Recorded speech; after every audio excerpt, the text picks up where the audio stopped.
जी हाँ, नमस्कार दोस्त। हम किशन, आप देख रहे हैं किशन भोजपुरी न्यूज।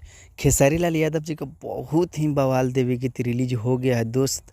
अभी तक आप लोग नहीं देखे हैं तो जाइए SRK म्यूजिक चैनल पे जाकर सुनिए और ज़्यादा से ज़्यादा शेयर कीजिए, क्योंकि बहुत कमाल का सॉन्ग है दोस्त, देवी गीत खेसारी लाल यादव जी का।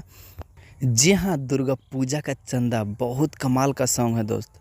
दुर्गा पूजा का चंदा 2 खेसारी लाल यादव का, और साथ में डुएट किए हैं प्रियंका से, और इस गाना को लिखे हैं आज़ाद सिंह और म्यूजिक दिए हैं विनय सिंह। जी हाँ, बहुत कमाल का। आप लोग सुनिए और गर्दा उड़ाइए और ज़्यादा से ज़्यादा शेयर कीजिए, क्योंकि आप लोग का शेयर का ज़रूरत है। और खेसारी लाल यादव जी का अगर सच्चे फ़ैन हैं तो मेरे चैनल को सब्सक्राइब कीजिए, क्योंकि खेसारी लाल यादव जी का हर न्यू अपडेट मिलते रहता है दोस्त। धन्यवाद, मिलते हैं अगले वीडियो में। Thank you so much, love you.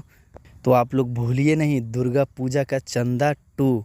जी हाँ, जाके SRK म्यूजिक चैनल पे जाकर सुनिए और ज़्यादा से ज़्यादा शेयर कीजिए। धन्यवाद, मिलते हैं अगले वीडियो में। Thank you so much, love you.